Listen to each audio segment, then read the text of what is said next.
आज आपण बघणार आहोत जी संयुक्त पूर्व परीक्षा कंबाईन जी एक्झाम झालेली ती आज पूर्ण गणिताचे आणि बुद्धिमत्ताचे प्रश्न आपण सॉल्व्ह करणार आहोत. मिनिमम तुमचे 20 प्रश्न आहेत मित्रांनो, ते सर्व आपण सॉल्व्ह करूया. तर बघू पहिला प्रश्न काय आहे. एका आयताचे मोजमाप करताना एका बाजूचे माप 5% वाढले व दुसऱ्या बाजूचे माप 10% कमी झाले तर आयताच्या क्षेत्रफळाचे मोजमाप करताना आलेले किती, असा प्रश्न तुम्हाला केला गेलेला आहे. आता एक लक्षात घ्या, हा प्रश्न पोलीस भरतीच्या क्वेश्चन मध्ये खूप वेळ झालेला आहे, प्रश्नांमध्ये आलेला आहे, पोलीस भरतीच्या प्रश्नांमध्ये आलेला आहे. या प्रश्नाला कसं सॉल्व्ह करायचं ते बघूया. बघा, एका आयताचे मोजमाप करताना माप 5% वाढले म्हणजे 5% काय झाली तुमची वाढ झाली. ओके, त्यानंतर पुढं मोजताना दुसऱ्या बाजूचे माप किती टक्क्यांनी कमी झाले, 10% कमी झालं. आता एक लक्षात घ्या मित्रांनो, वाढ जर राहिली तर या 100 मध्ये आपण काय करतो प्लस, आणि कमी म्हणजे घट जर राहिली तर 100 मध्ये काय करतो मायनस. त्या फॉर्म्युला कसा अप्लाय करायचा, वाढ आहे म्हणजे 100 + 5 किती झाले तुमचे 105 गुणिले इथं 100 मधून हा 10 काय होईल मायनस होईल, कारण की का कमी आहे म्हणजे घट आहे, किती 90 आणि भागीला कंपल्सरी काय वापरतो आपण 100. इथपर्यंत तुम्हाला चांगल्या पद्धतीने समजलं असेल. इथं काय अटाकाटी करायची तुमची, झिरो कट 5 ने भाग जातोय देऊन टाका. 5 दुने 10, 5 1 5, 5 दुने 10 राहिला तुमचा काय 21, 9 आणि 2 या दोघांचा गुणाकार करा. 9 1 9, 9 दुने 18 किती आलं 189 आणि भागिले 2 भाग देऊन टाका. 2 9 18, ओके, 2 चौक 8 उरला किती मित्रांनो 1, इथं पॉईंट इथं 0, 2 पंचे 10, 94.5. ओके, इथं ऑप्शन तुमचं तसं नाही, याला लक्षात घ्यायचं, जे पण तुमचं अंतर येईल याला कंपल्सरी 100 मधून काय करायचं मायनस, म्हणजे काय 100.0 बरोबर, आणि इथं 94.5 काय करावं लागेल मायनस. 0तून 5 जाणार नाही, 1 घ्या 100 कडून म्हणजे इथं 10 झाली, 10तून 5 गेला 5 पॉईंट, इथं राहिला 9 आणि इथं परत राहिला 9, 9तून 4 गेला 5, 9तून 9 गेले 0, म्हणजे आपलं आन्सर काय येणार आहे 5.5. ऑप्शन नंबर बी, म्हणजे याचं उत्तर काय येणार आहे मित्रांनो 5.5. नेक्स्ट प्रश्न बघूया लगेच. नेक्स्ट प्रश्न आहे, खाली दिलेल्या शंकुल्यात पहिल्या 15 पदांची बेरीज किती. तर तुम्हाला ते पद दिलेत बघा मित्रांनो, 1/2 गुणिले 3, ओके, त्यानंतर प्लस 1/3 गुणिले 4, इथून असं तुम्हाला कुठपर्यंत विचारलंय 15 पर्यंत, बरोबर का. आता एक लक्षात घ्या मित्रांनो, याची जर आपण फोड केली तर याला आपण असं लिहू शकतो कसं 1/2 मायनस 1/3 या पद्धतीने तुम्ही हे लिहू शकतात. पण आपल्याला करायचं काय की तुमचं जे 15 पदांची बेरीज विचारली तुम्हाला 15 पदांची, ते एक लक्षात ठेवायचं. याच्यामध्ये जर पहिलं पद दिले तुम्हाला, ओके, 1/2 गुणिला 3 हे जे दिलंय ते पद तुमचं पहिलं आहे आणि स्टार्टिंग कुठून झालेली आहे 2 पासून, म्हणजे 2 ते 3 म्हणजे किती अंक भेटले आपल्याला 2 आणि 3 हे अंक भेटले. तर ऑब्विसली पुढं काय भेटणार आहे तुम्हाला, एक लक्षात घ्या, या 15च्या पुढं 1/16, त्यानंतर भेटणार आहे तुम्हाला मायनस 1/17. हे पद करत म्हणजे तुम्हाला या पद्धतीने करत म्हणजे कसं प्लस 1/3 परत मायनस 1/4 प्लस 1/4 मायनस 1/5 प्लस 1/5 असं करत तुम्हाला कुठपर्यंत जावं लागेल, शेवटचं पद दिलं आपलं 1/16 मायनस 1/17, हे शेवटचं पद येणार आहे तुमचं कुठलं 1/17 पर्यंत. करायचं काय बघा, हे प्रमाण सारखं असतं म्हणून कट करावं लागतं. एक कट झालं म्हणजे इथून सर्व हे पद काय होऊन जाईल कट, 1/16 सुद्धा कट होणार आहे, हे लक्षात घ्या. उरलेलं काय आहे तुमचं 1/2, ओके, मायनस 1/17. आता याला जर आपण क्रॉस गुणाकार केला, कसा केला क्रॉस गुणाकार, तर बघूया 17 1 17 मायनस 2 1 2 खाली 17 दुने 34 यांचा गुणाकार 17 दुने 34. आता एक लक्षात घ्या मित्रांनो, 17 मधून 2 केला म्हणजे किती उरणार आहे तुमचा 15 आणि खाली 34, दोघांना भाग जातंय का नाही ऑप्शन बघून घ्या. ऑप्शन नंबर 1 काय, ऑप्शन नंबर 1 15/34 म्हणजे उत्तर काय येणार आपलं 15/34. ओके, प्रश्न खूप सोपा आहे, एक लक्षात ठेवायचं, ही जर सिरियल असेल 2 पासून तर इथे जर शेवटी तुम्हाला 15 विचारला असेल तर करायचं काय, 1/16 मायनस 1/17 घ्यायचं. इथून ते इथून सर्व जे पद आहे हे सर्व कट होऊन जातं. राहिलं तुमचं 1/17 आणि इथं 1/2 हे इथं मी घेऊन आलेलं आहे आणि क्रिया तुम्हाला माहितीच आहे, चांगल्या पद्धतीने ठाऊक आहे. नेक्स्ट क्वेश्चन करूया लगेच. चला पुढचा प्रश्न काय आहे बघा. एका रिकामा जलतरण तलाव एका निश्चित गतीने पाण्याने भरला जात आहे व 3/5 क्षमतेसाठी त्याला भरायला 8 तास लागतात, तर संपूर्ण तलाव भरायला अजून किती वेळ लागेल. प्रश्न काय वेळ आहे बघा, लक्षात घ्या. एक तलाव आहे, ओके, तो 3/5 क्षमतेसाठी त्याला भरायला किती तास लागतात, 8 तास लागतात. संपूर्ण तलाव भरायला अजून किती वेळ लागेल, अजून म्हटला तो, अजून म्हणजे काहीतरी तास लागतील त्याला. त्याला कसं सॉल्व्ह करायचं बघा, लक्षात घ्या. 3/5 लिहिलं, त्यानंतर तास किती मित्रांनो, गुणिले तास घ्या, तास. आता करायचं काय, जे पद आहे तुमचं हे साधारण डायरेक्ट व्यस्त करून टाका. व्यस्त केलं तर काय होईल, ते 5/3 गुणिले तास आहेत तुमचे 8. किती तास आहेत, 8 तास. आता लक्षात घ्या, 3 ने कुठे भाग जाणार नाही, दोघांचा सरळ गुणाकार करा. 8×5 = 40 आणि बाकीला काय राहिला तुमचा 3. ओके, 3. आता भाग देऊन टाका. 3×1 = 3, 3×1 = 3, उरला किती 1, 3×3 = 9. बाकी तुमचा एक उरणार आहे, वरती 1 ठेवा. आणि कशाने भागलं तुम्ही, 3 ने भागलं, म्हणजे तो तलाव पूर्ण किती तास लागणार आहे, 13 तास 1/3. परंतु आपल्याला काय म्हटलं त्यांनी, संपूर्ण तलाव भरायला अजून किती वेळ लागेल, म्हणजे 8 तास ऑलरेडी होऊन गेलेले आहेत, मग आणखी ते भरायला, पूर्ण तलाव भरायला किती वेळ लागेल असा प्रश्न केलेला आहे. तर करायचं काय मित्रांनो, इथं तुमचे किती तास आले आहेत, 13 तास, बरोबर का, 13 तास. आणि ऑलरेडी प्रश्नामध्ये किती तास दिले तुम्हाला, 8 तास. किती, 8. मग 13 मधून हा 8 काय करा, मायनस करा. 13 मधून 8 गेले तर किती उरणार आहे तुमचे मित्रांनो, किती उरणार आहे, 5. म्हणजे 5. आणि जे अंश आणि छेदची संख्या ती सेम घेऊन या. काय घेऊन या, सेम, 1/3. आणि लक्षात घ्या, आपल्याला तुम्हाला प्रश्नामध्ये मिनिटं सुद्धा विचारले, म्हणजे 5 तास तो ऑब्विसली लागणारच आहे, पण तुम्हाला मिनिटं सुद्धा काढायचे आहेत. आणि ऑप्शन असे 2 आहेत तिथं, 5 तास 30 मिनिटं, 5 तास 20 मिनिटं. तर करायचं काय, इथं गुणाकार मध्ये एका तासामध्ये किती मिनिटं असतात, किती, 60 मिनिटं, म्हणून इथं 60 घेऊन या आणि छेदला काय आला, 1. आता भाग देऊन टाकाय गेला. 3×1 = 3, 3×2 = 6, 0/0, 20×1 = 20. म्हणजे तुमचे हे संपूर्ण तलाव भरण्यासाठी, म्हणजे जो राहिलेला तलाव आहे त्याला किती वेळ लागणार आहे, 5 तास 20 मिनिटं एवढा वेळ लागणार आहे. म्हणजे ऑप्शन नंबर बी हे याचं एकदम राईट आणि योग्य उत्तर आहे मित्रांनो. नेक्स्ट प्रश्न बघूया लगेच. 10 पुस्तकांची सरासरी किंमत 16 रुपये आहे, त्यातील 2 पुस्तके सोडल्यास इतर 8 पुस्तकांची सरासरी किंमत 9.5 रुपये आहे. जर त्या 2 पुस्तकांपैकी एकाची किंमत दुसऱ्या किमतीचे 40% अधिक असल्यास तर त्या 2 पुस्तकांची प्रत्येकी किंमत किती. हे तुम्हाला ऑप्शन म्हणून सुद्धा सॉल्व्ह करता येणार आहे बरं का प्रश्न, पण मी तुम्हाला थोडा एक्सप्लेन करून देतो. बघा लक्षात घ्या, 10 पुस्तकांची सरासरी, 10 पुस्तकांची सरासरी म्हणजे काय, गुणाकार येतो, किती येईल, 16, बरोबर का. त्यानंतर त्यातील 2 पुस्तके सोडल्यास, म्हणजे 10 मधून 2 पुस्तके सोडून दिल्या पण ते किती उरतील, 8 पुस्तके, आणि त्यांची सरासरी किती दिली आहे, 9.5, बरोबर का, 9.5 आहे. तर त्या 2 तर त्या 2 पुस्तकांपैकी एकाची किंमत दुसऱ्या किमतीचे 40% अधिक असल्यास तर त्या 2 पुस्तकाची किंमत किती, याचा प्रश्न केला गेला. पहिल्यांदा गुणाकार करून घेऊ, किती येईल, 160. त्यानंतर यांचा गुणाकार 9.5 गुणिले 8, 8×5 = 40, 4. ओके, 8×9 = 72, 72 आणि 4 = 76. पॉईंट नंतर एक अंक आहे, एक अंक सोडा, म्हणजे इथे किती रुपये येईल, फक्त 76 रुपये. 76 रुपये. या दोघांची जर वजाबाकी केली तर किती पुस्तकांची किंमत येणार आहे, 2 पुस्तकांची. कारण की का, हे बघा 10 पुस्तक होते अगोदर, नंतर 8 झालेले, बरोबर. यांची वजाबाकी 160 - 76. शून्यातून 6 जणांनी घ्या, 10तून 6 गेला 4, इथं राहिला 5, 15तून 7 गेले किती उरणार आहे, 8. म्हणजे किती रुपये आले, 84 रुपये. हे किती पुस्तकांची किंमत आहे मित्रांनो, 2. आता ऑप्शन चेक करा, बघा 2 नंबर ऑप्शन मध्ये 40 व 24 यांची जर बेरीज 84 आली तर ते उत्तर राहणार आहे, पण यांची बेरीज किती येणार आहे, 64, म्हणजे ते उत्तर नाही. त्यानंतर पहिलं ऑप्शन बघा, 35 आणि 49 रुपये, 49 यांची बेरीज किती यायला पाहिजे, 84.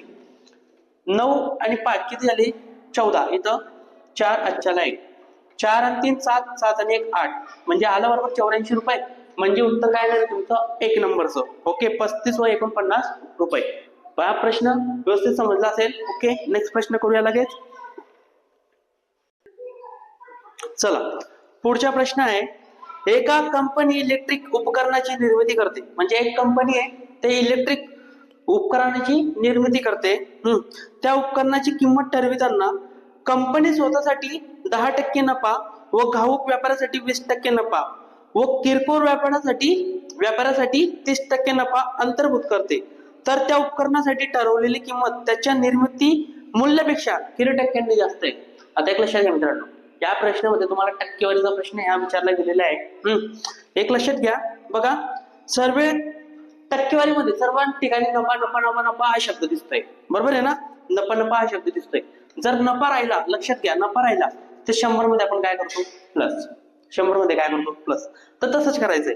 पहिले किती टक्के नफा आहे 10%, म्हणजे 100 मध्ये प्लस केले तर किती होणार 110 गुणिले. त्यानंतर किती टक्के नफा म्हटला तो 20%. 100 मध्ये 20 प्लस केले तर किती होणार 120 गुणिले. त्यानंतर 30% नफा, म्हणजे 100 मध्ये प्लस केले 30 तर किती होणार 130.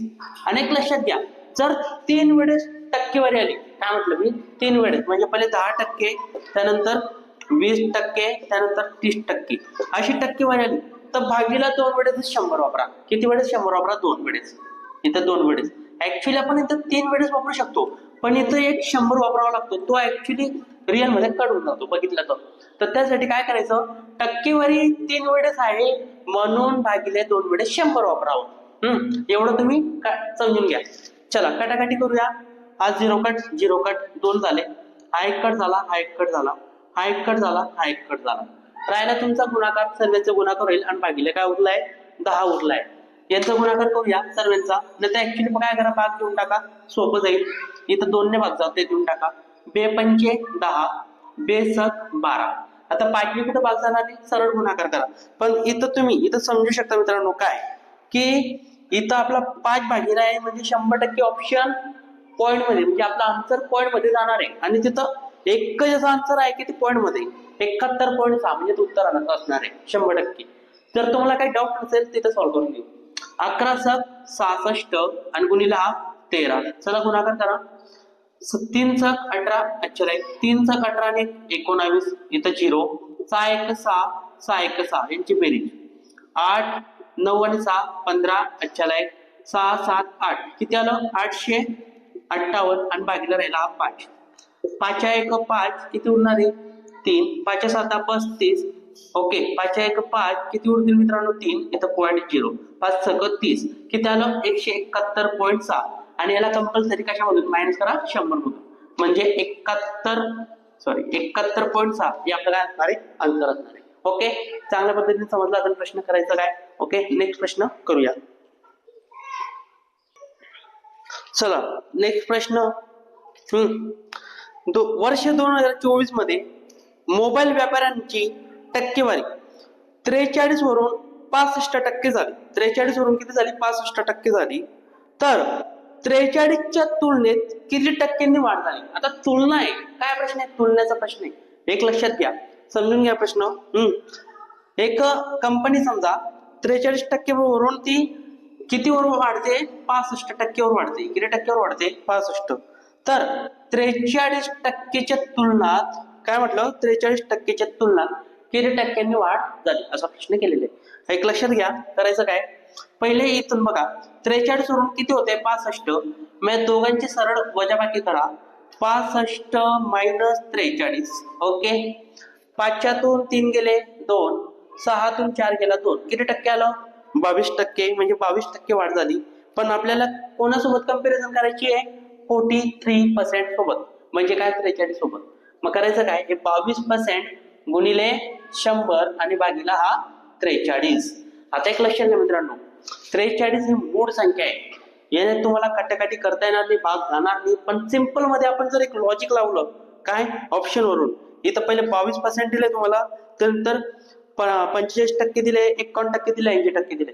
जर आपण एक लॉजिक लावलं की 22 दुने 44 होतात ना, 22 दुने 44, पण इथं 43 आहे, 22 दुने 44 होतात. आणि जर 2 ने इकडे काढलं तर तर माझं अंतर 50%च्या जवळ पाहिजे. कुठं पाहिजे? 50%च्या जवळ पाहिजे. तर मला सांगा असं ऑप्शन फक्त कुठे आहे? फक्त कुठे आहे? 51 पॉईंट काय 16. 51.16 म्हणजे याच्या अंतर किती येईल आपलं? 51.16. एक लॉजिक लावून घ्यायचं की जवळ जाते बाबा, तर म्हणजे तेच उत्तर असणार आहे. कारण की का 80 पॉईंट खूप झालं, त्यानंतर 45 झालं खूप कमी झालं, खूप 22 पण खूप कमी झालं, म्हणजे उरलं काय आपलं 51.16%. ओके, नेक्स्ट प्रश्न करूया. बघा पुढचा प्रश्न, हा प्रश्न पोलीस भरतीला विचारला गेलेला आहे. ओके, तो इथे रिपीट झालेला आहे. काय प्रश्न बघा, 6 सलग समसंख्य कोणती A B C D E F यांची बेरीज 150 आहे, तर त्या पुढील 3 सलग समसंख्यांची बेरीज किती, असा प्रश्न विचारला गेलेला आहे. प्रश्न व्यवस्थित बघून घ्या. आता बघा 6 सलग किती, 6 सलग समसंख्यांची बेरीज किती मित्रांनो? 150. किती आहे? 150. ओके, तर त्या पुढील 3 समसंख्यांची बेरीज किती, असा प्रश्न करतोय. मग आपल्याला काय करावं लागेल? एक तर आपल्याला पहिली संख्या काढावी लागेल, एक ते शेवटची संख्या काढावी लागेल. दोघांपैकी काहीतरी वापरा. मग आपण काय करू? आपण डायरेक्ट शेवटची काय काढू? संख्या काढू शेवटची. मग कशी निघेल? हा 150ला, हा इथं 6 समसंख्या आहेत ना, 6च्या मागची संख्या काय? ते 5. काय ते 5. मग 150ला 5ने भाग देऊन टाका. 150ला या 5ने भाग देऊन टाका. 5 आहे का 5, 5 त्रिक 15, 0च्या 0, 30. 30 ही तुमची शेवटची संख्या आहे मित्रांनो, शेवटची संख्या. ओके, 30. त्यानंतर तुम्ही घेतला 28, त्यानंतर 26, त्यानंतर 24, त्यानंतर 22, 1 2 3 4 5 आणि त्यानंतर 20. ओके, त्यानंतर 20 घेतली. म्हणजे अशा त्या यांची जर बेरीज केली आपण तर किती भेटणार आहे? 150. पण आपल्याला प्रश्नच काय विचारलाय लक्षात घ्या. ओके, यांची बेरीज 150 आहे. ओके, तर पुढील 3 समसंख्यांची बेरीज किती? 3. म्हणजे कोणाच्या? शेवटची संख्याच्या पुढच्या 3 संख्यांची. मग शेवटची संख्या काय? 30. याच्या पुढे काय येईल? 32. 32 नंतर 34, 34 नंतर 36. यांची सरळ बेरीज करा, उत्तर तुम्हाला भेटून जाईल. 6 4 10, 10 2 12, 8च्या लाईक 3 6 9 9 1 10. म्हणजे आपलं अंतर काय आहे मित्रांनो? 102. किती? Option number 3. ओके, चांगल्या पद्धतीने समजला असेल प्रश्न, आशा करतो. नेक्स्ट प्रश्न करूया. चला पुढं अल्फाबेटचा प्रश्न आहे. ओके, बघा काय प्रश्न आहे? COUPLE, बरोबर का? याला काय लिहितोय तो? 31 26 11 1 25 ही संख्या लिहितोय. तर डॉगेट काय ते? डॉगेट DOUGHT याला ते काय लिहिणार? आता एक लक्षात घ्या मित्रांनो, हा जो C आहे, C किती नंबरला आहे? 3 नंबरला आहे. म्हणजे C 3 नंबरला आहे. म्हणजे इथे तो C सरळ येतोय, म्हणजे एकदम त्याच्या वरच्या अंक घेतोय. परंतु एक लक्षात घ्या, O ला काय घेतोय? तो 12. O किती आहे? इथं 15 नंबरला आहे. पण एक लक्षात घ्या, O चा तो उलट जातोय. O इथं त्याच्या वरच्या अंक घेतोय तो 12. समजतंय का? त्यानंतर बघा पुढे काय येते? U. ओके, U किती नंबरला आहे बघून घ्या. U तुमच्या किती नंबरला आहे? 21. परंतु U पण कुठला अंक घेतोय? वरच्या. काय घेतोय? वरच्या. मग या पद्धतीने तुम्ही जर हा प्रश्न सॉल्व्ह केला तर सुटून जाणार होता. म्हणजे काय? बघा खालील आकृत्यांचे निरीक्षण करून दिलेल्या पर्यायातील प्रश्नचिन्हाच्या जागी येणारा अचूक पर्याय निवडा. अचूक पर्याय निवडत होता. आता एक लक्षात घ्या, पहिली आकृती दिली तुम्हाला गोल मध्ये. ओके, इथून तुम्हाला असे तो क्रॉस मारतोय आणि त्यानंतर इकडे परत एक गोल आहे आणि याच्याच समोर तो इकडे मारतोय. पण कसा मारतोय मित्रांनो? कसा आहे? पूर्ण भरीव आहे, बरोबर आहे का? पूर्ण भरीव म्हणजे पूर्ण असा भरीव येतो. तर तशीच आपल्याला ही चौकोनची आकृती बघायची. कशाची? चौकोनची. याच्यामध्ये जर असं घेतलं मी, तिकडे पूर्ण भरीव आहे, बरोबर का? इकडे जर भरीव असेल तर या ऑपोजिट साईडला तो कसा येणार आहे? खाली. कुठे बरे ही आकृती? चेक करा, ऑप्शन नंबर डी. म्हणजे फक्त ही आकृती तुमची उत्तर येईल. म्हणजे ऑप्शन नंबर 4. या पद्धतीने हा प्रश्न सुटणार होता. नेक्स्ट प्रश्न करूया लगेच. नेक्स्ट प्रश्न आहे मित्रांनो, बघा काय प्रश्न आहे. 2 संख्यांचे गुणाकार 50 आहे आणि त्या संख्या एकात 2 प्रमाण आहेत. किती? एकात 2. 2 संख्यांच्या गुणाकार किती मित्रांनो? 50 आहे. ओके, त्यांचे प्रमाण दिले एकात 2, तर त्या संख्यांची बेरीज किती? एक लक्षात ठेवा मित्रांनो, काय सांगतोय तुम्हाला. ऑप्शन काय दिले? 10, त्यानंतर 15, त्यानंतर काय दिले? 20, त्यानंतर 25. जे गुणाकार प्रमाणात आहेत ना, यांची बेरीज करून टाकायची. बेरीज किती येणार मित्रांनो? 3. आणि लक्षात घ्या, ऑप्शन मध्ये 3 ने कुठून भाग जात होता, म्हणजे कोणत्या ऑप्शनला भाग जाते एवढं पण तुम्ही बघितलं असतं तरी तुमचं उत्तर निघून आलं असतं. तर मला सांगा 3 ने 20 ला भाग जाणार नाही, 25 ला जाणार नाही, 10 ला जाणार नाही, म्हणजे ऑप्शन नंबर बी. बस एवढंच होतं, त्यात काय बघायचं होतं, म्हणजे उत्तर काय येणार आहे तुमचं. ओके, आलं लक्षात. नेक्स्ट प्रश्न करूया लगेच.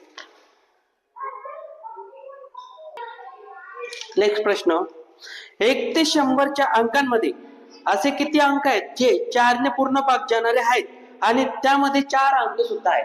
खूप छान प्रश्न होता. काय म्हटलं, 1 ते 100 मध्ये 4 ने भाग जाणारी संख्या पाहिजे आणि त्या संख्येमध्ये 4 पाहिजे. मग मला सांगा, 4 जर घेतला तर 4 ने 4 भाग जाईल, त्यानंतर डायरेक्ट तुम्हाला काय भेटणार आहे 24. कारण की का, 24 ला 4 ने भाग जाईल आणि त्याच्यामध्ये काय भेटतोय 4 भेटतोय. त्यानंतर काय भेटणार आहे 40. या 40 मध्ये बघा 4 अंक भेटतोय पण 4 ने भाग जातोय. त्यानंतर काय भेटणार आहे 44. त्यानंतर काय भेटणार आहे मित्रांनो 48.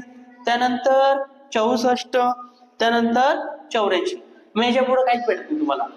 ओके, मला सांगा किती, 1 2 3 4 5 6 7, म्हणजे ऑप्शन नंबर ए.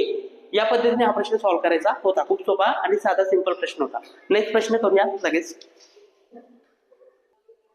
चला, नेक्स्ट प्रश्न काय बघा, खालील आकृतीत प्रश्नचिन्हाच्या जागी कोणता अंक येईल. खूप साधा सिंपल प्रश्न होता. बघा लक्षात घ्या काय होता.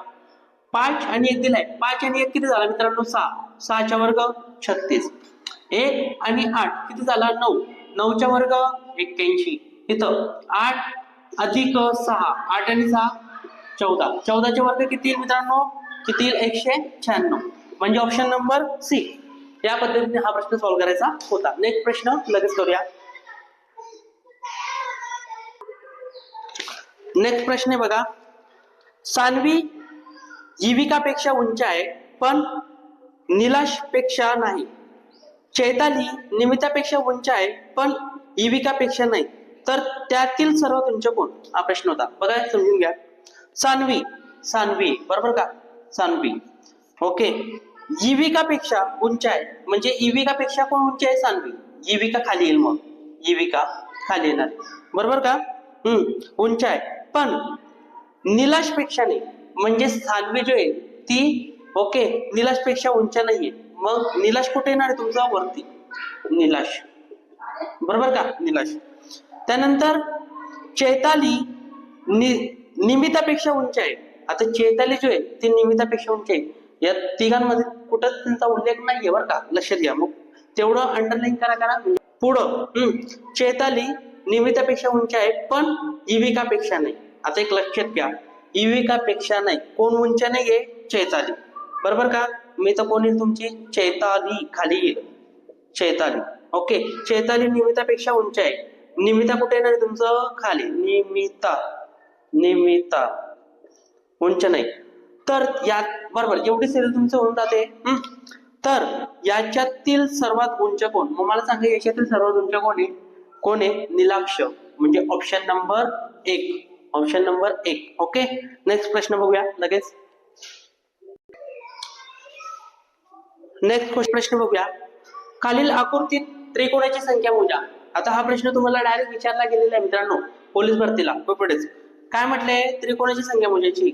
मॅथ त्रिकोण मध्ये बघा लक्षात घ्या, किती अंक बसतात ते बघून घ्या. 1 2 3 4 5 आणि 6. 1 2 3 4 5 6, एकूण किती अंक आले, 6. याला नैसर्गिक संख्येचा फॉर्म्युला वापरायचा आपल्या भाषेमध्ये. मग हा 6 गुणिला पुढची संख्या काही 7 आणि भागिले 11 2. भाग देऊन टाका, बे 1 बे, बेत्रिक 6, 7 त्रिक 21. म्हणजे किती त्रिकोण आहेत, 21 त्रिकोण आहेत. ओके, ऑप्शन नंबर डी याचं उत्तर परफेक्ट असणार आहे. नेक्स्ट प्रश्न बघूया लगेच. चला नेक्स्ट प्रश्न बघूया. 21 मुलींच्या रांगेमध्ये जेव्हा मोनिकाला उजवीकडे 4थ्या जागेवर हलवले जाते तर ती रांगेच्या डाव्या बाजूने, काय म्हटलं, तर ती रांगेच्या डाव्या बाजूने 12व्या जागी येते. तर तिची हलवण्याच्या आधीची रांगेच्या उजव्या बाजूने ती कितवी क्रमांकावर असेल किंवा तिची जागा किती, असा प्रश्न तुम्हाला विचारला गेलेला आहे. लक्षात घ्या. आता इथं करायचं काय, लक्षात घ्या. जी मोनिका आहे ती डाव्या बाजूने, कुठून, डाव्या बाजूने कितव्या क्रमांकावर येते, 12व्या बरोबर का, 12व्या जागी येते. तर मला एक सांगा मित्रांनो, ती उजवीकडे कितव्या क्रमांकावर जाते? चौथ्या क्रमांकावर जाते. कितव्या? चौथ्या. तर मग लक्षात घ्या, इकडून डायरेक्ट उजवीकडे आपण इकडे जाणार, तर चौथा क्रमांक घ्या. 1 2 3 4 म्हणजे त्याचा कुठं उभी आहे? इथं. इथं ती उभी आहे, बरोबर का? इथं ती उभी आहे. पुढे काय म्हणतोय तो? तर तिची हलवण्याच्या आधीची रांगेच्या डाव्या बाजूने कितवी जागा होती? असा प्रश्न केला गेलेला आहे. हे करायचं काय? लक्षात घ्या, एकूण मुले किती आहेत? 21 मुले आहेत. किती मुले आहेत? 21. तर करायचं काय? 21 मधून 12 मायनस करा. 21 मधून 12 गेले तर किती येणार आहे तुमचा? 9. आणि लक्षात घ्या, इकडे जर 12 क्रमांक असेल म्हणजे इथून ते इथून काही मुले असतील, 21 मधून तुमचे मायनस किती आले? 9. म्हणजे इकडे 100% किती मुलं राहणार आहेत? मुली राहणार आहेत? 9 मुली राहणार आहेत. किती मुली राहणार आहेत? 9. तर आता करायचं काय? इथून तिला मोजायचंय, कारण की हलवण्याच्या अगोदर तिची जागा कोणत्या क्रमांकावर होती असा प्रश्न केला गेलेला आहे. तर इथून पुढे मोजा. इकडे पुढे काय तुमचा 10. बघा, डायरेक्ट 12 पासून घ्या. 9च्या पुढे काय नाही? 10, त्यानंतर 11, त्यानंतर 12, त्यानंतर 13, त्यानंतर 14. म्हणजे तिची मूळ जागा म्हणजे उजव्या बाजूने ती कितवी होती? तर ती 14वी होती. ऑप्शन नंबर डी म्हणजे 4 नंबरचा. नेक्स्ट प्रश्न करूया लगेच. नेक्स्ट प्रश्न, खालील प्रश्नात एक संख्या श्रेणी दिलेली आहे, ज्यात एक संख्या चुकीची आहे, तर ती चुकीची संख्या ओळखायची तुम्हाला. बघा लक्षात घ्या, काय दिलेले? 2 12 66 297, त्यानंतर 14 85 सेम थिंग अशी दिलेली आहे, बरोबर का? इथं तुम्हाला उत्तर भेटून जाणार. लक्षात घ्या. आता मित्रांनो एक लक्षात घ्या, इथं करायचं काय होतं आपल्याला? या 2 ला 6 ने गुणायचं होतं. 6 दुने 12, 12 भेटला. 12 ला कशाने गुणायचं होतं? बघा लक्षात घ्या, इथं जर 6 ने गुणतायत तर 12 ने जर 7 ने गुणला पण किंवा 7 ने गुणलं तर 12 7 84 होतात. तर करू नका. काय करायचं होतं?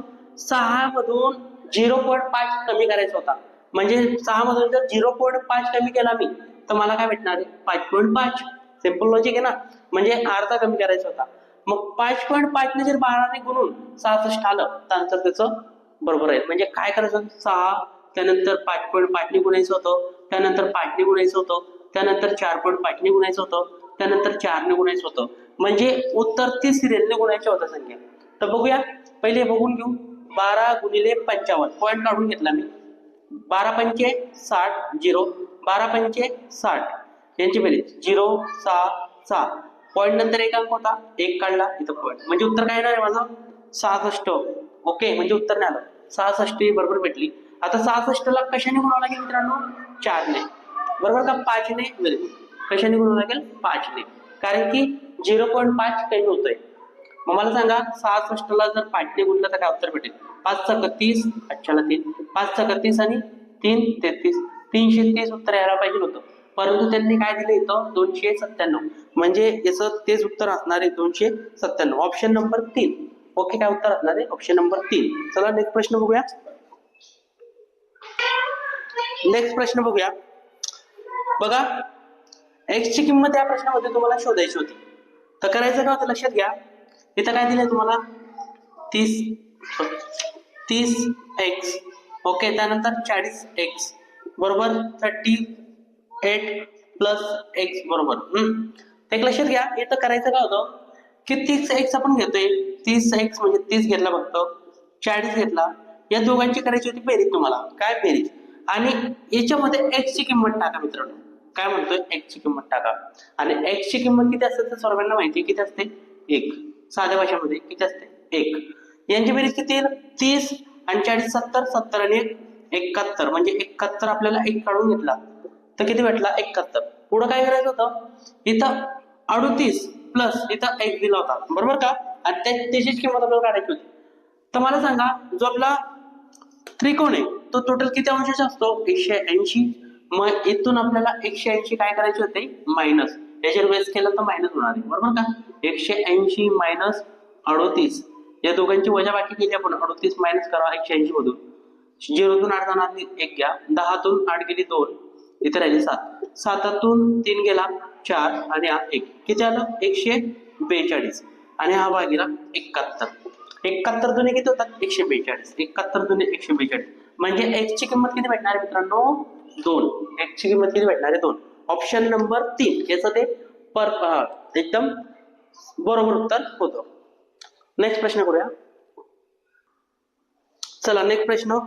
एक दंड गोलाकार खांब्याच्या वक्र पृष्ठभागाचे क्षेत्रफळ 352 मीटर वर्ग आहे आणि त्याचे घनफळ 2464 मीटर आहे, तर खांब्याची उंची किती? तुम्हाला खांब्याची उंची विचारली होती मित्रांनो. म्हणजे तुम्हाला बघा दंड गोलाकार म्हणजे तुम्हाला माहिती आपली शेगडी असते या पद्धतीने, त्या पद्धतीने त्याची आकृती निघते. तर या प्रश्नावर कसं सॉल्व्ह करायचं होतं बघा, लक्षात घ्या. क्षेत्रफळ घ्यायचं होतं, ओके, गुणिला 7/22 गुणिला 1/2 वापरायचा होता. पहिले याच्या आपण एवढं व्हॅल्यू काढू, नंतर पुढे बघू. क्षेत्रफळ किती दिले? 352 गुणिले 7/22 गुणिले 1/2. चला इथं भाग द्या तुमचा कशाने? 22 ने भाग देऊन टाकायचा, नाही तर 11 ने भाग द्या. 11 त्रिक 33, किती उरणार आहे? किती उरणार? 2. 11 दुने 22, 11 दुने 22, ओके. यांच्या गुणाकार किती? 4. किती? 4 ने गुणून टाका. 4 1 4, 4 8 32. राहिलं तुमचं 7 आणि 8, 7 8 56. इथे किती आलं? 56. ओके, इथपर्यंत आलं. त्यानंतर पुढे काय म्हणते? आणि त्याचे घनफळ. घनफळ किती मित्रांनो? 2464 मीटर आहे घन, बरोबर का? तर लिहून घ्या इथं घनफळ. त्यानंतर गुणाकार मध्ये 7/22 वापरायचं आहे. हे सर्व पद तुमचं 22/7 असतं, पण हे सर्व व्यस्त करावं लागतं, हे लक्षात ठेवा. ओके, व्यस्त करावं लागतं. मग घनफळ किती आहे? 2464 गुणिले 7/22. चला काटाकाटी करा. 22 1 22, 22 1 22, किती उरणार आहे? 2. 22 1 22, किती उरेल? 4. 22 दुने 44. राहिला तुमचा काय काय? 112 गुणिले 7 आणि इकडे किती आलं? 56. तर हे गुणाकार मध्ये घेऊन 112 गुणिले 7 आणि भागीला काय असणार आहे? 56. हा 56 इकडे घेऊन या फक्त. ओके, 56 ने भाग देऊन टाका. 56 1 56, 56 56 दुने 112, 56 दुने 112, 7 दुने 14, 7 दुने 14. म्हणजे एक लक्षात घ्या मित्रांनो, हे 14 तर आलंय तुमचं उत्तर. इकडं आपल्याला त्यांनी विचारलं काय? त्या खांबाची उंची किती, म्हणजे इथून ते इथून उंची काढायची होती. तर करायचं काय होतं? या 56 ला परत या 14 ने भाग द्यायचं होतं. खूप मोठा प्रश्न होता. 56 ला कशाने भाग द्यायचं? 14 ने. 14 चौक 56 म्हणजे किती मीटरचा होता तो? 4 मीटरचा. किती मीटरचा? 4 मीटरचा. प्रश्न समजला असेल खूप चांगल्या पद्धतीने, आशा करतो. नेक्स्ट प्रश्न करूया. शेवटचा प्रश्न आहे आपला मित्रांनो. ओके, नेक्स्ट प्रश्न. एका देशातील राज्यांची संख्या व केंद्रशासित प्रदेशाची संख्या. आता एक लक्षात घ्या, एक राज्य आहे आणि केंद्रशासित प्रदेश आहे, बरोबर का? यांची संख्यांचे गुणोत्तर किती दिले? 52 13. तर त्या देशातील राज्यांची संख्या, कोणाची? राज्यांची संख्या केंद्रशासित प्रदेशापेक्षा किती टक्क्यांनी जास्त आहे, असा प्रश्न विचारला गेलेला आहे. आता एक लक्षात घ्या मित्रांनो, हा प्रश्न असं वाटतं मला की हा चुकणार आहे, कारण की का ते बघू, आपण तुम्हाला एक्सप्लेन करून देतो. या दोघांना भागता ते देऊन टाका, लहान प्रमाण करा. कशाने? 13 ने. 13 चौक 52, 13 1 13. म्हणजे राज्याचे प्रमाण आलं 4, केंद्राचं 1. आता एक लक्षात घ्या, यांची सरळ वजाबाकी करा, टक्केवारी म्हटली म्हणून. इथं 3 गुणिले काही तुमचा 100 आणि कंपॅरिझन असं केले. राज्यांची संख्या, कोणाची? राज्यांची संख्या केंद्रशासित प्रदेशा संख्येपेक्षा, कोणापेक्षा? केंद्रशासित प्रदेशापेक्षा किती टक्क्यांनी जास्त आहे? तर मला सांगा, केंद्रशासित प्रदेशाचे गुणोत्तर किती आलंय? 1. तिथं 1 घेऊन टाका. जे कंपॅरिझन मध्ये असेल ती संख्या कुठे यायला पाहिजे? खाली. ते 1 ने तर कुठे भाग जाणार नाही. मग 100 गुणिले 3 म्हणजे किती टक्क्यांनी व्हायला पाहिजे होती ती? 300 टक्क्यांनी. तसं ऑप्शन मध्ये नाहीये, म्हणून हा प्रश्न बाद होण्याची दाट शक्यता मला वाटते. नेक्स्टची आज झालेल्या पेपराची आपण पूर्ण एक्सप्लेन केलेले आहे गणित बुद्धिमत्तामध्ये. ओके, व्हिडिओ आवडला असेल तर सर्वांना लाईक आणि शेअर करा. ओके मित्रांनो, भेटूया. जय महाराष्ट्र.